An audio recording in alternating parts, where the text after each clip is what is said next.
The woman's scream tore through the quiet morning air. Stop.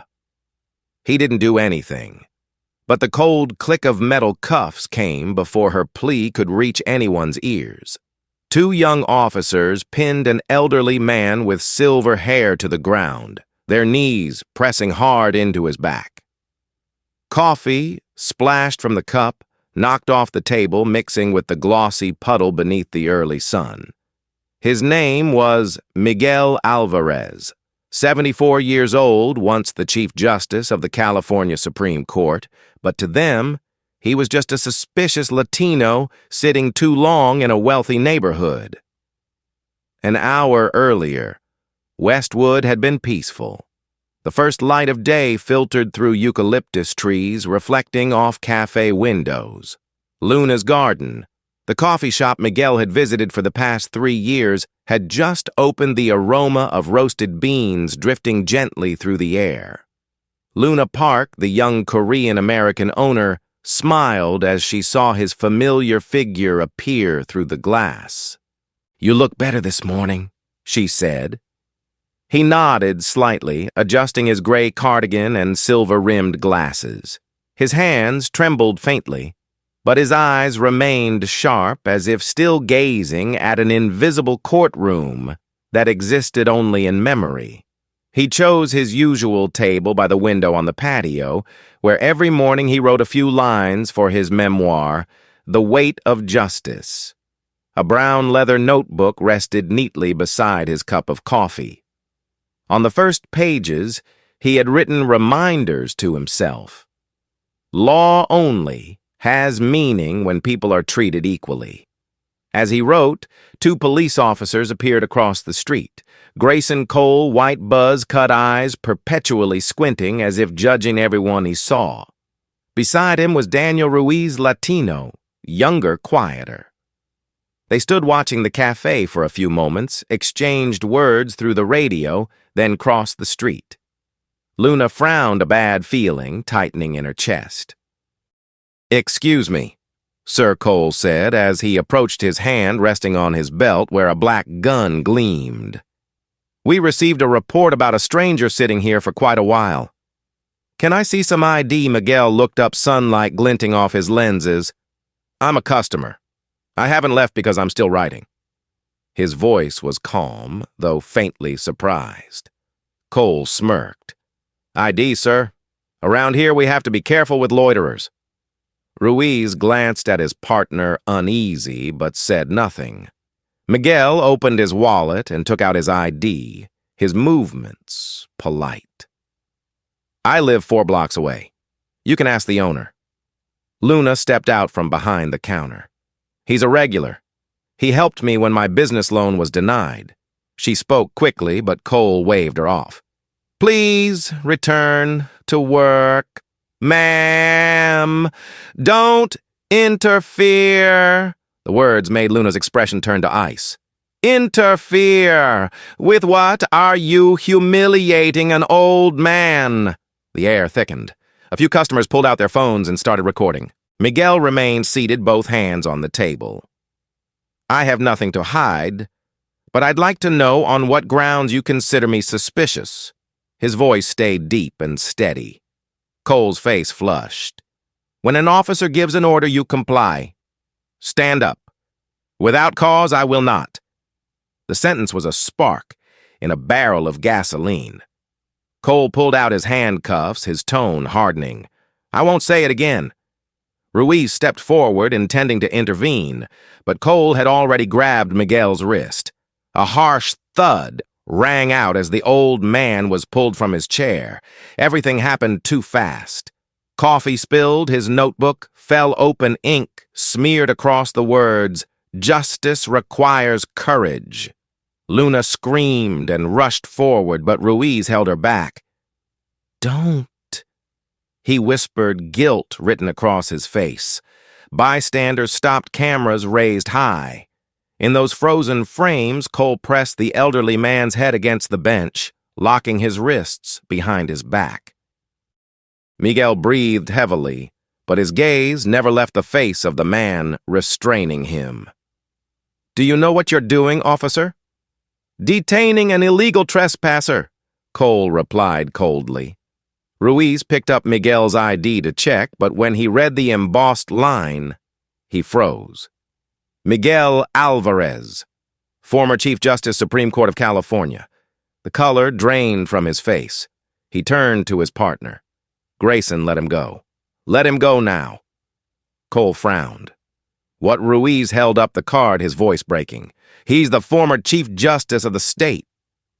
In an instant, the blood drained from Cole's face. He stepped back as if electrocuted. A murmur rippled through the crowd, then someone shouted, "Oh my God, that's Justice Alvarez!" Dozens of phones pointed at them. The scene froze. In a breathless silence, a young officer standing before the man he had once studied in ethics training. Miguel slowly raised his head.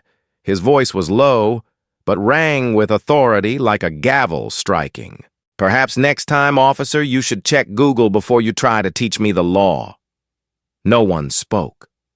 Only the wind hissed through the street, while camera lenses captured the moment a society exposed its deepest fracture.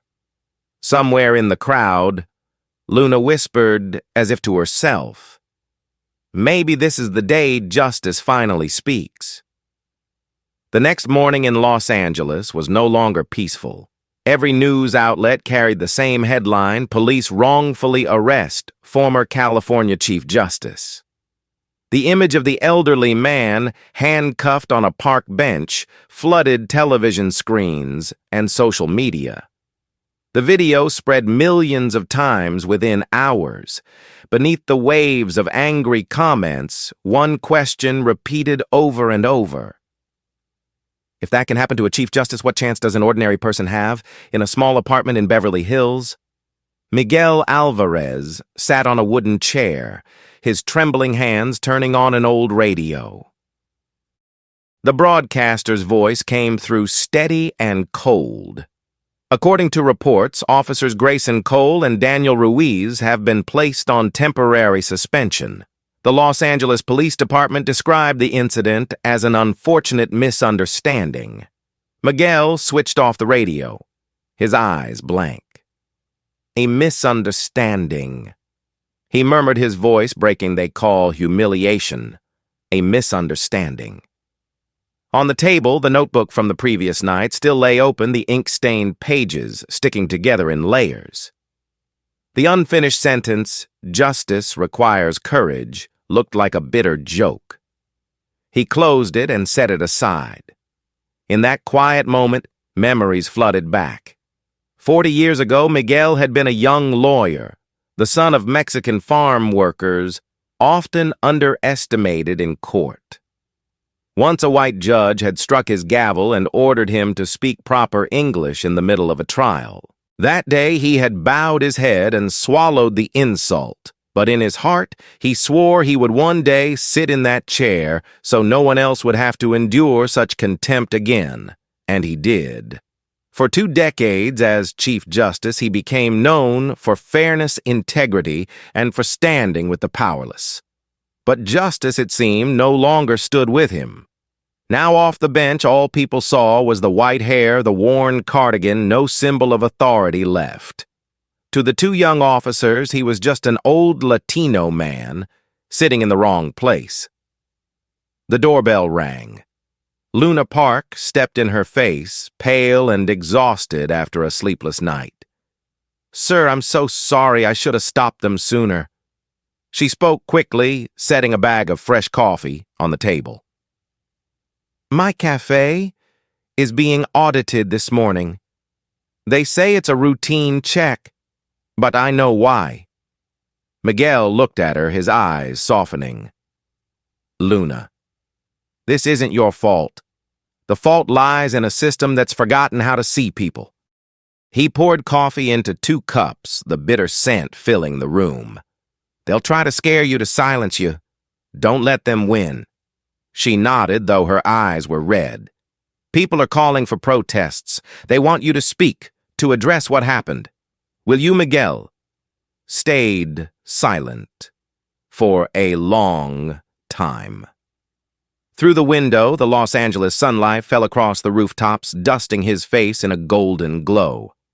"All my life I believed the law could correct itself," he said slowly. "But maybe it's time to make it listen." The phone rang.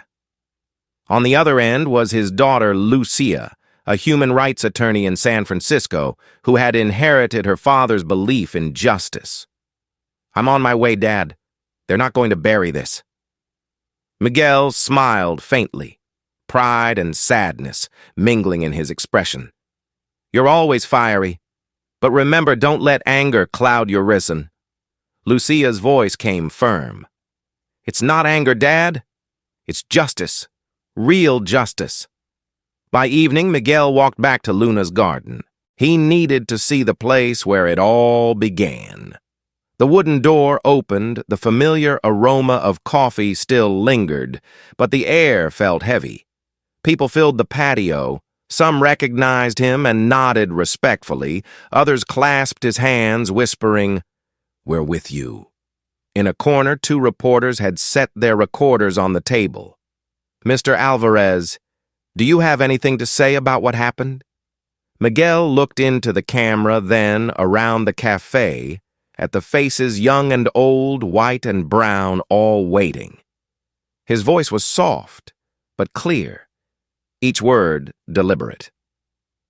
"I used to tell my law students that justice is the bridge between power and humanity. Yesterday that bridge collapsed before our eyes. Now it's time to rebuild it." The statement was short and calm, but it spread across social media like wildfire. That night, Lucia arrived carrying a thick stack of documents. She set them on the table. "This is a list of people who were illegally stopped by Cole and Ruiz. Some were beaten, some arrested without cause. Every single one of them is a person of color." Miguel took the files, and a strange, determined light returned to his eyes. "What do you plan to do?" he asked. Lucia answered, "Sue them. Not just the officers, but the entire police department. I'll represent everyone in a class action lawsuit." Miguel looked at his daughter, filled with both worry and pride. "You're walking the right path, Lucia. But remember, when you challenge power, they'll use everything: money, media, even fear." Lucia squeezed his hand. "I have something they don't: the truth." Outside signs reading "Justice for Alvarez" glowed brightly on street corners. The anger had turned into a tide of people. In the small room, the old man sat upright, his eyes fixed on the window where the chants echoed from afar. He knew the fight had only begun, and this time justice would not be written with a gavel, but with the courage of an entire city. By noon the next day, the atmosphere in Los Angeles was as tense as still water before a storm. The video of the elderly man being arrested at Luna's garden had surpassed 10 million views. Headlines like "Police Racism in America" and "Elderly Man Arrested for Sitting" flooded social media. News channels replayed the moment Miguel was forced down onto the bench, handcuffs biting into his frail wrists, his calm, unwavering gaze fixed on the camera. Viewers couldn't look away from that image, a symbol of justice, humiliated in broad daylight. Lucia Alvarez stood before a whiteboard in the temporary law office downtown, pointing at printed stills from the video. "We have visual evidence," she said, her voice sharp and determined. "But this isn't just a wrongful arrest. It's a textbook case of racial profiling, systematic discrimination. We need to turn this into a class action suit. We need witnesses, victims, every voice we can find." The door opened, and Luna entered carrying 2 cups of hot coffee. Dozens of people came to the cafe saying they'd been harassed by the same officer, she said. "I wrote down their names." Lucia's eyes lit up. "Will you help us?" Luna nodded firmly. "I owe that man my life." Meanwhile, in his small Beverly Hills home, Miguel sat by the window listening to the city's hum rising outside. On the table lay a pile of letters, interview requests, apologies from old colleagues, and a few anonymous threats. He read each one quietly, then folded them neatly. At his age, fear no longer held any power over him. What weighed on him now was the knowledge that out of all those talking about justice, few would still care once the noise faded. The ring of the phone broke his thoughts. Lucia's voice came through. "Dad, I want you to join me at the press conference this afternoon." He hesitated. "I don't want this to turn into politics." Lucia's tone was firm. "It already is, Dad. The difference is this time, we're redefining what justice means." That afternoon, the conference hall was packed with reporters. Flashbulbs burst across the room as Lucia entered with her father. Miguel wore a dark suit, his steps slow but steady. When he sat down, the room fell silent. Lucia began. "My father's arrest wasn't an individual mistake. It's the symptom of a disease rooted deep in the system, fear and prejudice against people of color. We're not here to demand apologies, we're here to demand change." A reporter near the back raised his hand. "Mr. Alvarez, do you believe the police can change?" Miguel looked straight into the camera. "I believe people can change, but only when they dare to face their own wrongdoing. The police are part of our society. When they humiliated me, they also humiliated the law I once swore to uphold." His voice was calm, but carried a gravity that silenced the entire room.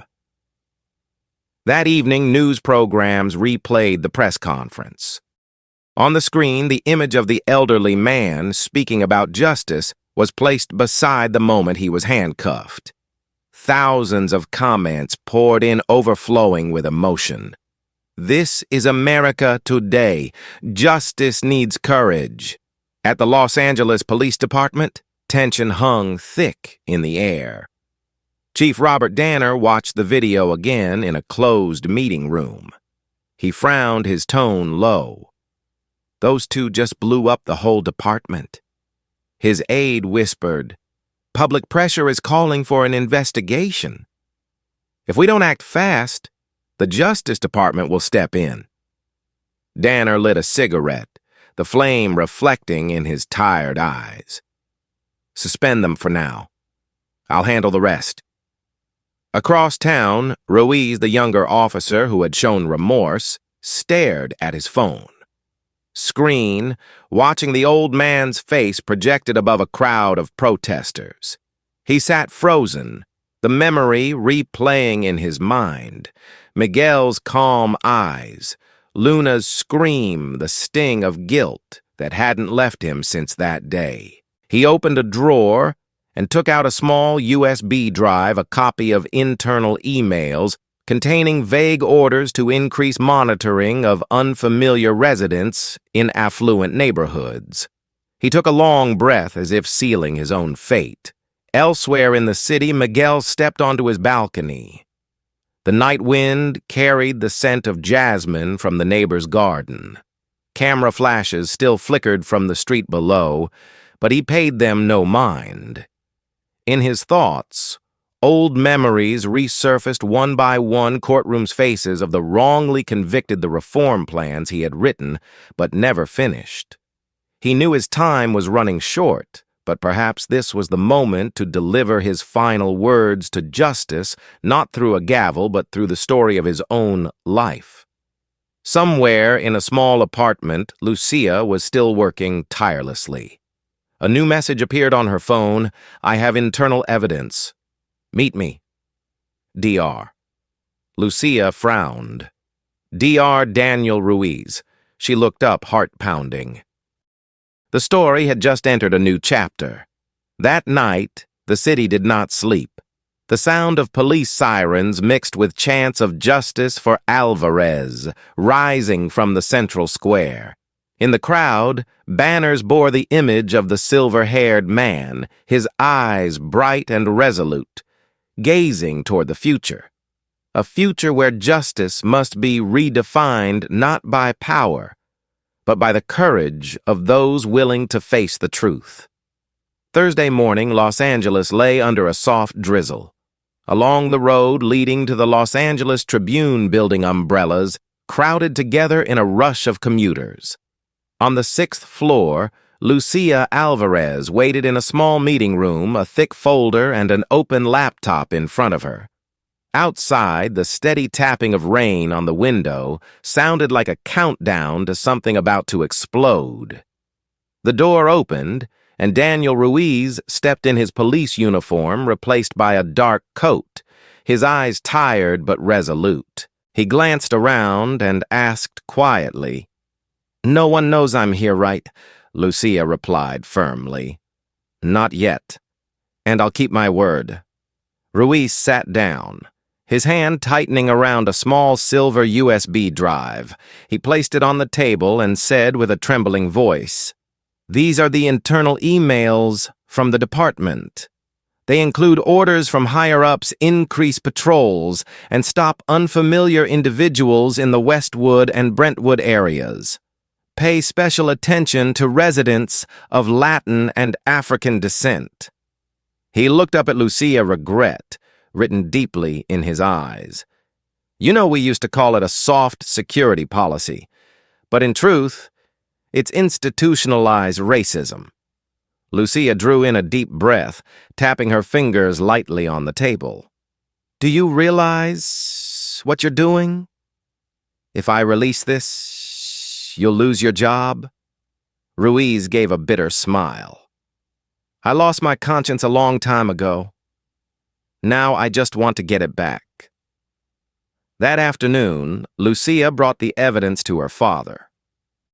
Miguel was sitting in his study, surrounded by dusty shelves filled with old case files from his years on the bench. He looked at the USB drive in her hand, his gaze somber. "This evidence could burn down the entire police department," he said quietly. Lucia responded without hesitation. "And that's exactly what I intend to do."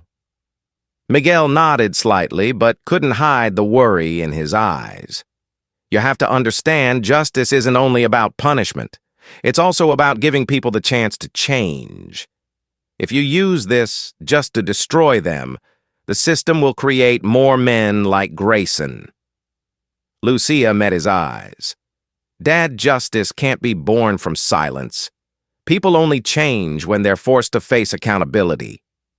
Outside, the rain had stopped. The afternoon sun broke through the clouds, casting a warm glow on Miguel's lined face. He said softly, "You're just like your mother. When Elena was alive, she used to say the same thing. Truth doesn't need permission to exist." That night on television, Chief Robert Danner appeared at an emergency press conference. His face was grave, his tone measured. "We apologize for the incident involving Mr. Alvarez. This was an individual mistake and does not represent the values of the Los Angeles Police Department." Behind him stood rows of officers, expressionless, while the glowing words "serve and protect" above them looked like pure irony. In their small apartment, Miguel and Lucia watched in silence. Lucia muttered an individual mistake. "They're just staging the same play again." Miguel said nothing. His eyes were fixed on the screen, on the man hiding behind carefully chosen words. Then he turned off the TV and spoke quietly. "If they choose lies, then we'll make them tell the truth." 2 days later, Lucia officially filed a class action lawsuit against the Los Angeles Police Department. The news exploded across the nation. Major newspapers ran photos of her and her father under the headline, "From the Supreme Court to the Streets of Justice." Thousands of people poured into the city center carrying banners that read, "Justice for Alvarez and Police Racism Accountability Now." Their chants echoed down Wilshire Boulevard, like the sound of a drum announcing a reckoning. Amid the sea of people, Miguel appeared not as a powerful former judge, but as a thin old man in a long coat leaning on a wooden cane. His steps were slow but steady. When he reached the small stage in the middle of the square, thousands of phones were raised lenses focused on him. He didn't read from a speech. He simply spoke in a low, raspy but steady voice. I once believed justice lived inside courtrooms, but today I see it lives here in your eyes. When the people are no longer afraid, only then does the law begin to have meaning. Applause erupted like a wave. Amid the cheers, Lucia looked at her father and saw something in him revive the same light she had seen in him when her mother was still alive, back when he taught that the law could heal, not harm.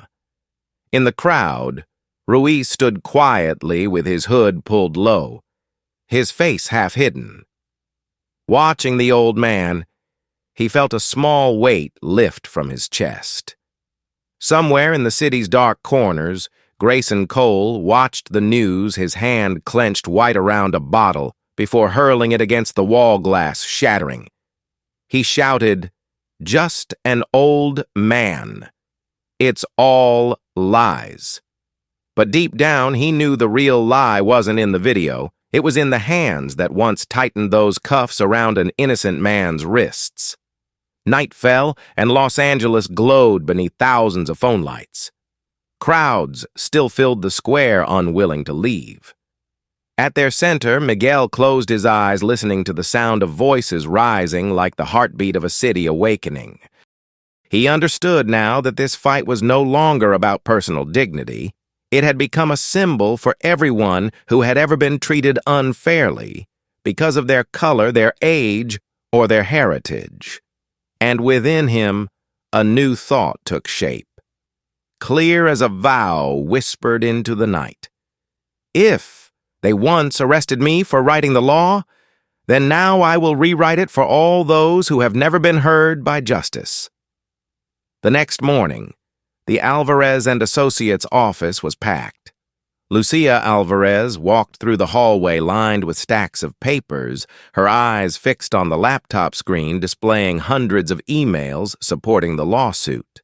Outside crowds continued to gather in the square, holding banners demanding a full investigation into the Los Angeles Police Department.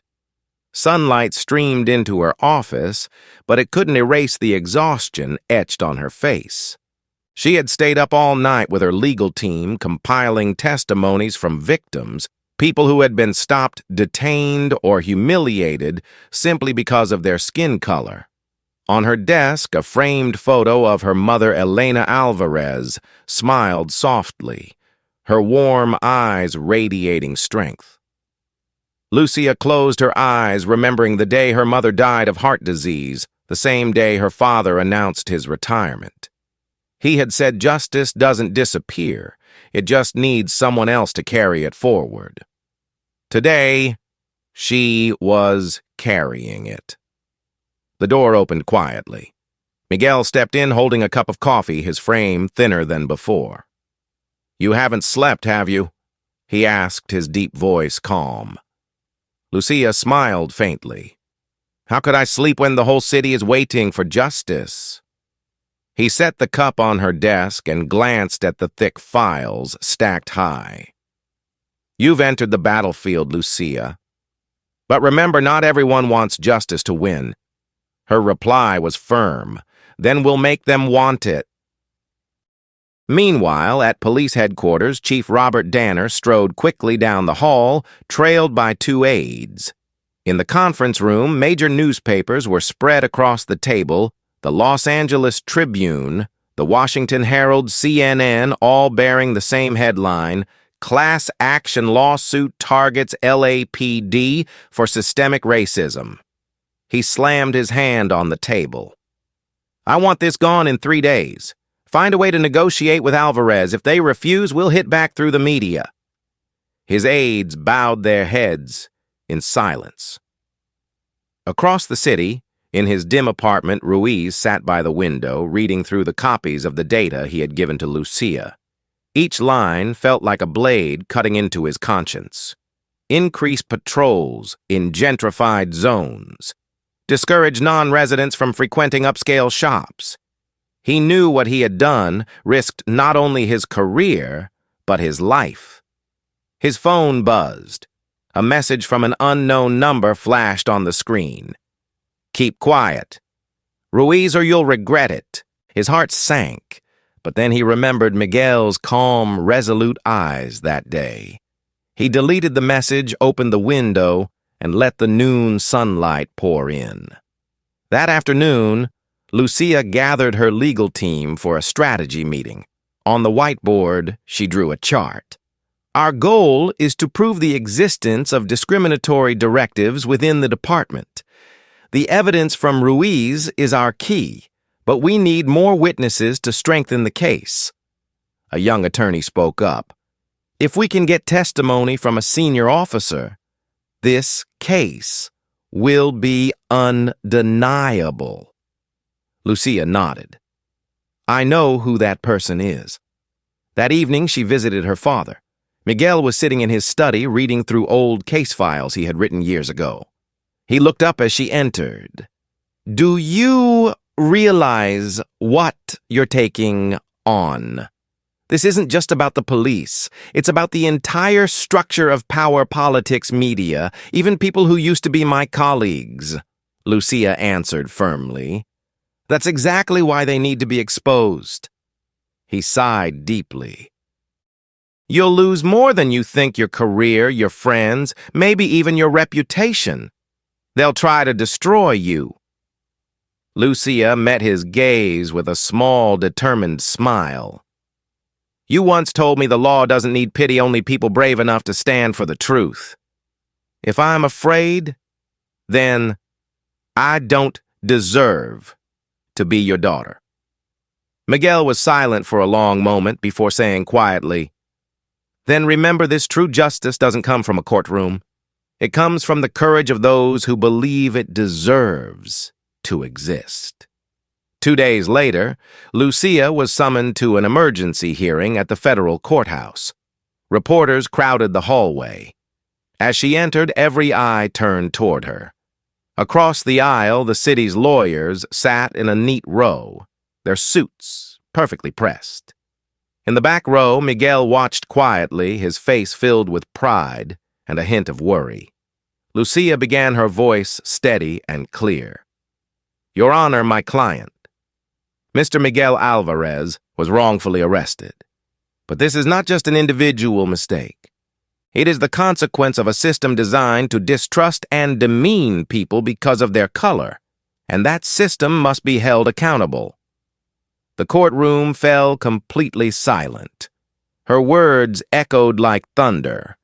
A journalist scribbled a note: "Justice was called by name in court today." When the hearing ended, Miguel and Lucia stepped outside into a storm of camera flashes. A reporter asked Mr. Alvarez, "Do you think this lawsuit will change anything?" Miguel paused, then looked straight into the camera. "No law is stronger than the faith of the people. When they stop being afraid, justice is no longer an idea, it becomes action." That night, they returned home.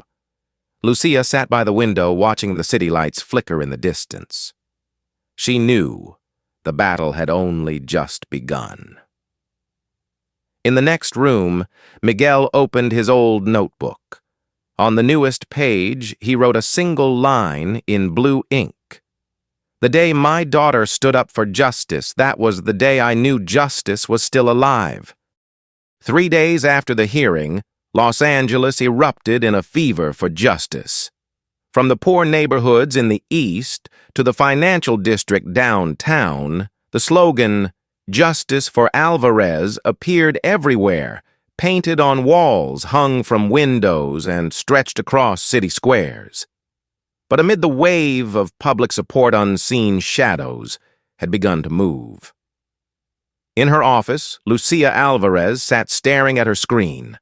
An anonymous email had just arrived with the subject line, "Watch your allies." Attached was a short audio clip, a man's low, hoarse voice whispering, "They know about Ruiz. They're finding a way to make him disappear." Lucia froze. She immediately dialed Ruiz, but the call rang endlessly with no answer. Meanwhile, in a deserted industrial area on the city's outskirts, Ruiz drove through empty streets, glancing repeatedly at his rearview mirror. A black SUV had been following him for miles. His pulse quickened. He turned sharply into an abandoned parking lot, cut the engine, and hid behind a shipping container. The SUV crawled past slowly, paused for a few seconds, then drove on. Ruiz exhaled shakily, pulled out his phone, and texted Lucia, "I'm okay, but they're watching me. There's something important I haven't told you yet." At the same time, Miguel Alvarez was at home watching news reports of the protests. Crowds filled the streets chanting, "Stop police racism accountability now." He folded the newspaper carefully, his eyes distant. The images reminded him of the 1970s when he was a young lawyer marching for justice. Back then, he believed those fights would spare the next generation from repeating old mistakes. Yet half a century later, he himself had become the symbol of the very struggle he once thought he'd overcome. That afternoon, Lucia visited her father. He was writing in his brown leather notebook, his hand trembling slightly, but his handwriting still neat. "You look exhausted," he said softly. Lucia nodded.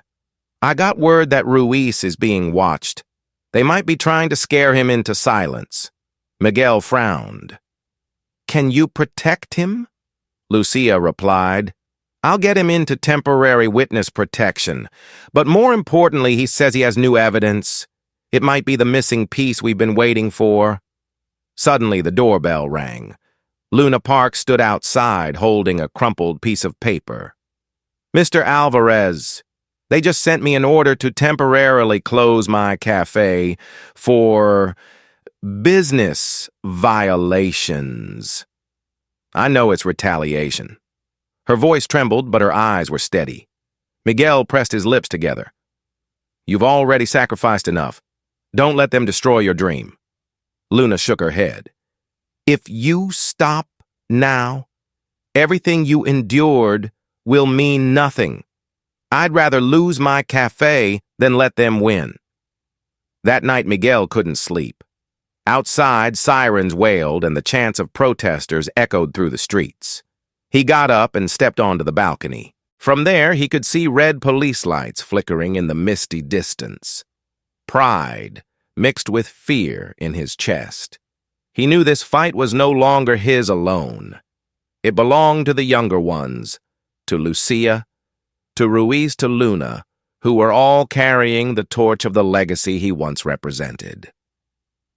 The next morning, Lucia's phone rang. Ruiz's voice came through urgent. "I have a video from a closed-door meeting between command officers. It proves that the order for increased patrols came directly from Chief Danner." Lucia froze. "Do you still have the copy?" Ruiz answered. "I have two. One for you, one I'll send to the press if anything happens to me." Before Lucia could ask more, the line went dead. That afternoon, news broke Ruiz had been attacked while leaving a parking lot. He was critically injured but survived. The story spread like wildfire. Public outrage exploded. New slogans appeared across the city: "Protect whistleblowers." Lucia rushed to the hospital where Ruiz lay on the bed, his face covered in bandages. He gripped her hand weakly and whispered, "Don't stop, they won't dare if you keep going." Lucia bowed her head, tears falling onto his hand. "I promise." That night, Lucia released Ruiz's video at a press conference. On the screen, Chief Danner's voice played cold and deliberate. "Keep the upscale neighborhoods clean. Don't let outsiders linger too long." The room erupted in gasps and chaos. A reporter shouted, Do you realize this is evidence of an official policy of systemic racism? Lucia stood tall, her voice ringing clear. This is no longer a case of wrongful arrest. This is deliberate abuse of power directed from the highest level. And we will hold them accountable. The next morning, Miguel read the newspaper headline, "Scandal Shakes LAPD Chief Danner Under Federal Investigation." He sat silently gripping his teacup. What he felt wasn't triumph, but the heavy ache of someone who had seen history repeat itself too many times. Lucia entered her smile weary but bright. "Dad, the case has been moved to the federal level. The Department of Justice is launching a full investigation." Miguel looked at her, his voice deep, yet warm. "You've gone further than I ever dared to go." Lucia took his hand. "No, Dad. I'm just continuing where you left off." Outside, the sun broke through after days of rain. Under its golden light, the city looked different, not perfect, but honest. In the quiet of their small home, Miguel whispered almost to himself, "Justice at last has found its new voice." On Monday morning, the sky over Los Angeles blazed with sunlight, but in the hearts of its people, a storm was brewing. Every news channel replayed the same video, Chief Robert Danner sitting in a meeting room, his dry voice ordering, "Keep the upper-class neighborhoods clean." That phrase became the spark that set the city ablaze. People flooded the streets angry and horrified. Signs reading "Systemic racism is real" and "Justice for Alvarez" filled Wilshire Boulevard. Inside the office of Alvarez and Associates, Lucia was preparing for the federal hearing. Her desk was covered in documents, records, evidence, testimonies, all meticulously organized. She had grown used to the pounding rhythm of her heart before every legal battle, but this time was different. She wasn't just defending a client, she was defending the faith of millions. The door opened, and Miguel walked in thinner but with eyes that still shone brightly. He looked at his daughter and said softly, "You've made them listen." Lucia replied firmly, "Now, we'll make them answer for it." The federal courthouse was packed. Reporters crowded the hallway, cameras clicking like rain. As Lucia stepped to the podium, every light turned toward her. Her voice was steady, controlled, yet unyielding. "Your Honor, the evidence shows that the Los Angeles Police Department has created and sustained a disguised system of racial discrimination, violating the constitutional rights of its citizens." She presented each piece of evidence, the video, the emails. Ruiz had uncovered the buried complaints. The courtroom was silent except for the rustle of papers. On the other side, the city's lawyer protested weakly, claiming the video had been edited. Lucia turned her tone sharp as a blade. "If they believe the footage was altered, let the FBI verify it.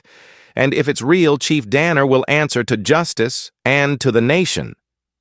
A collective gasp swept through the room.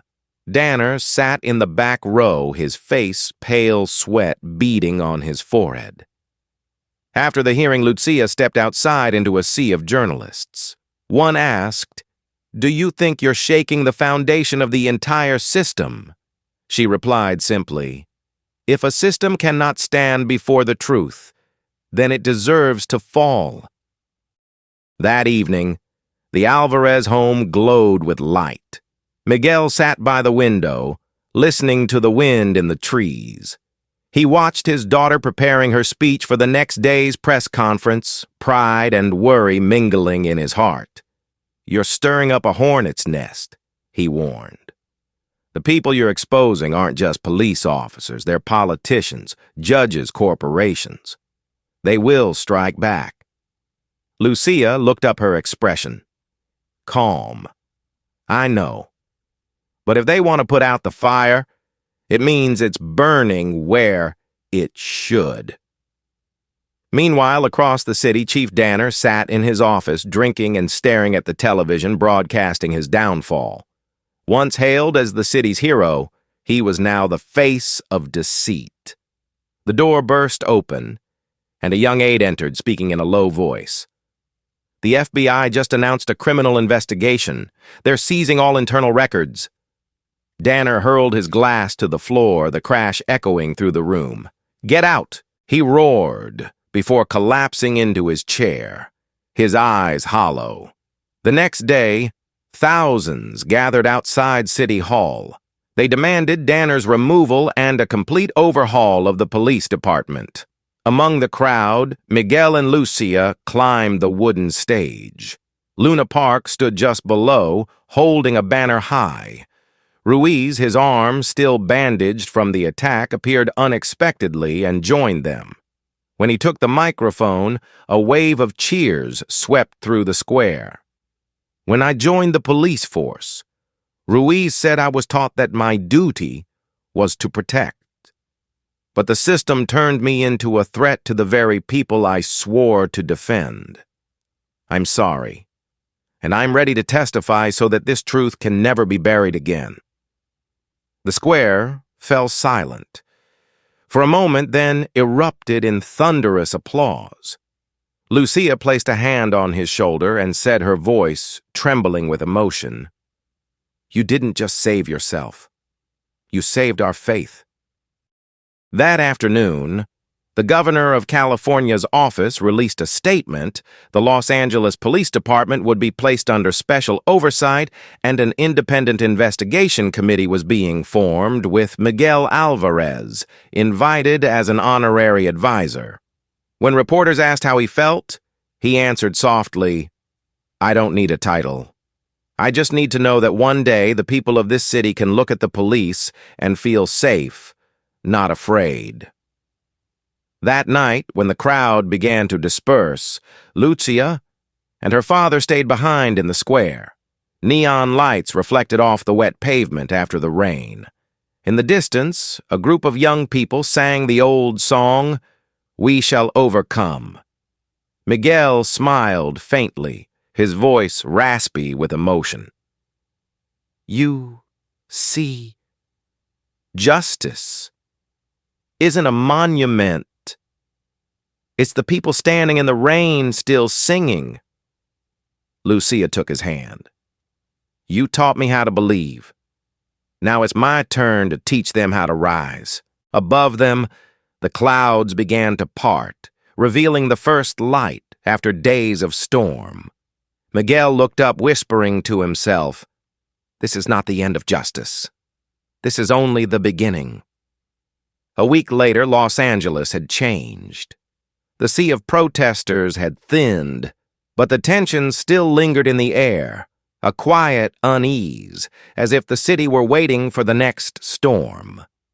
The streets once covered in banners now held only a few faded papers. Clinging to walls, their headlines yellowed "Chief Danner under federal investigation." But in the shadows of powerful offices, those who had lost their influence were quietly preparing to strike back. Lucia Alvarez awoke to the sound of her phone ringing non-stop. "Ms. Alvarez, this is a reporter from the Chronicle. There are claims you've been coercing a witness to provide illegal documents." "Do you have any comment?" Lucia froze. "Who told you that she demanded?" "An internal source from the LAPD," the reporter replied. She hung up, her heart pounding. The counterattack through the media had begun. At the office, her legal team sat grim-faced around the table. A new article had surfaced: Alvarez, using father's case to boost her career. Beneath it, the comment section overflowed with insults, anonymous rumors, and even old photos of Lucia, accompanied by cruel captions. She stood silent for a moment, then said quietly, "They're afraid." Miguel entered, holding a printed copy of the same article. He placed it on the table, his tone calm but firm. "Don't let them drag you into reacting with emotion. When the powerful are afraid, they become filthier than ever." Lucia nodded, suppressing the anger burning in her chest. I'm not afraid, Dad, but I'm worried about Ruiz. They'll find a way to silence him. Soon after, a message came from Ruiz. FBI called me in this morning. They said they need a supplemental statement. Something feels off. Lucia drove straight to the federal building. The hallways were cold and empty. A young agent led her to the waiting room. 10 minutes passed, but Ruiz never appeared. Instead, an official emerged, his expression unreadable. "I'm sorry, Mr. Ruiz has been placed into the witness protection program. We cannot disclose his location." Lucia's voice sharpened. "Cannot disclose or will not?" The man repeated flatly. "Cannot." As Lucia stepped out into the blinding sunlight, she knew Ruiz had become a pawn in a much larger game. That evening she told her father everything. Miguel sat quietly for a long time. "You're fighting the entire system, Lucia. When you corner them, they'll crush anyone in their way. But don't be afraid. Truth always comes with a price, but it's the only price worth paying." At the same time, Chief Danner was being interrogated in a federal office. The recorder light blinked red. His voice was hoarse. "I was following orders from the Homeland Security Council. They wanted us to reduce crime in affluent areas. Race was never mentioned." The agent asked evenly, "Do you have proof of that statement?" Danner remained silent. He knew one wrong answer could close the prison door on him forever. That night, Lucia sat by the window, the glow of her laptop reflecting on her tired face. A message appeared from an anonymous account.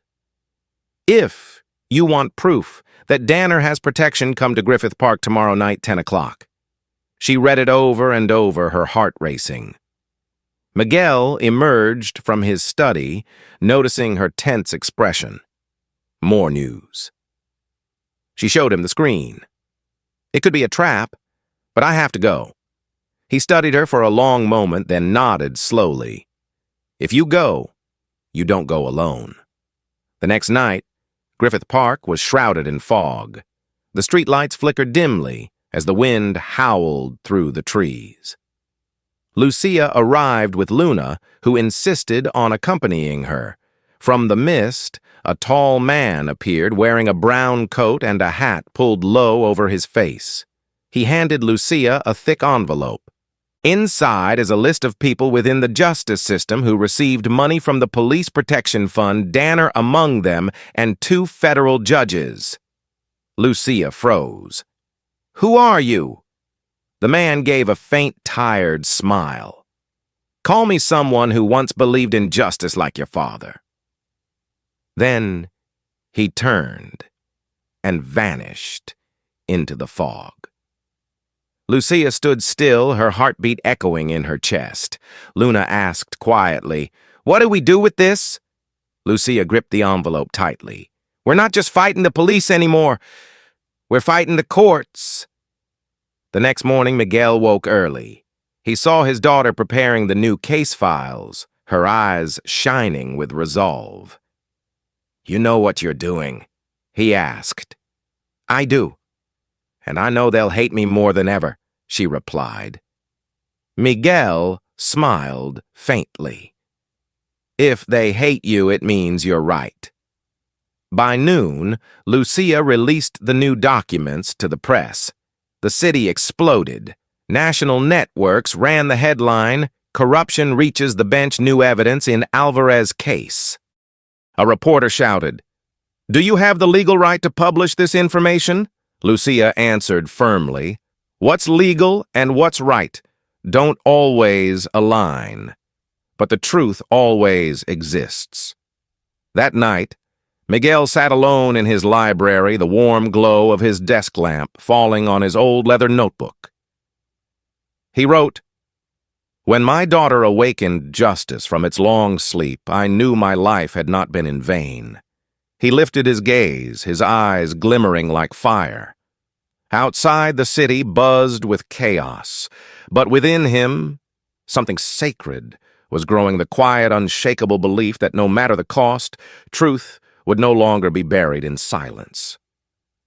The public trial unfolded on a blazing, sunny morning, yet inside the courtroom, the air was icy cold. Lucia stood before the bench, a thick file of documents in her hands. Across from her sat the city's attorneys, their faces expressionless and hard as stone. Behind the barrier, the public reporters and countless people who had once been harassed by patrol officers filled the room, their eyes fixed forward, waiting for a verdict that could redeem a lifetime of injustice.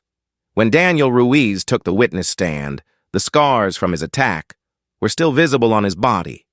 His voice trembled, but remained clear as he described every internal directive, every meeting where he was ordered to increase presence, every coded exchange designed to disguise discriminatory intent. His words struck the system's heart like arrows. Some officials flushed red with shame, others blinked rapidly as if trying to forget their own complicity. The audio recordings played next each command, echoing through the room with undeniable clarity. Keep the upper-class areas clean. Don't let the wrong kind of people gather. Every phrase was like shattered glass slicing through layers of excuses. The murmurs in the courtroom grew into gasps, then sobs from mothers and children who remembered being stopped on the street for no reason. When Chief Robert Danner was called to the stand, he tried to maintain composure, but his eyes betrayed everything: abuse of power, corruption, and the fear of being unmasked. Financial evidence exposed his misdeeds, secret funding, dubious travel expenses, and a tangled web of collusion between police officials and members of the judiciary. In that moment, the story ceased to be about one wrongful arrest and became a portrait of systemic corruption. The federal court's preliminary ruling struck like thunder: a formal federal investigation, permanent dismissal of several commanders, and the approval of multiple indictments. Those whose voices had long been ignored were finally heard again. Children who had watched their parents humiliated now saw them comforted. Miguel sat in the public gallery, his gaze steady and silent. His sense of joy was not personal victory. It was the awakening of a community finally recognized. He thought of the years gone by, the controversial cases, the rulings he once handed down. He had often wondered whether the law could truly change. Now, as the system cracked open before his eyes, the answer seemed clear: justice is built by those who dare to face the truth and bear its consequences. The battle was not over. More hearings would come, more names would fall. But for the first time in decades, a powerful institution had been forced to look into the mirror. As the cameras went quiet and the crowd began to disperse, Luna clasped Miguel's hand. He smiled faintly, like a man who had finally glimpsed the first signs of spring after a long, unrelenting winter. 1 year later, Los Angeles awoke beneath golden sunlight as warm as honey. The cafe, once known as Luna's Garden, had been renamed Justice Cafe. Its walls adorned with a black and white photograph of Miguel Alvarez sitting on that park bench, the moment that had awakened an entire nation. He walked in slowly, his silver hair gleaming in the morning light, greeting familiar faces as if he had never been the symbol of a movement that reformed the city. In the corner, Lucia was waiting for him, a stack of documents in front of her about the Police Oversight Commission, of which she had just been appointed chairwoman. They sat by the window watching people pass by. The city felt different. Now young officers stopped to shake hands with residents, smiles of sincerity replacing the wary glances of the past. Miguel said softly, "Justice is not a destination, but a road we must walk forever." Lucia replied gently but firmly, "And this time no one will be left behind." The door opened, and Daniel Ruiz entered in a simple suit. He approached to shake Miguel's hand, his smile genuine. He was now an ethics advisor at the police academy, teaching a course called Responsibility and Dignity in Law Enforcement. Luna brought over their coffee, her eyes shining with pride. They all sat together, saying little simply, listening to the city outside alive, honest, and less afraid. Miguel looked around the room, his gaze softening. He spoke quietly, like leaving behind a message. Sometimes justice doesn't come from power, but from the courage of ordinary people. He smiled and took a sip of his coffee, its bitterness and sweetness blending together just like the journey they had all endured. If you believe justice can be awakened from silence, tell this story. Let your voice continue the echo of those who dared to stand up. Like, comment, and share to make sure justice never falls asleep again.